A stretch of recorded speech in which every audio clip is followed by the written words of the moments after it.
In this quick guide, we'll show you how to track product orders made through your WhatsApp store directly from your digital Vcard. Here you can see the list of ordered products.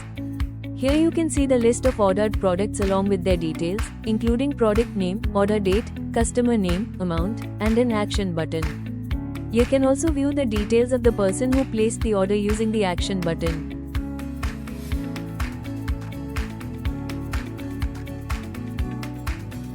Use the search box to filter inquiries by Vcard name, customer name, email ID, phone number.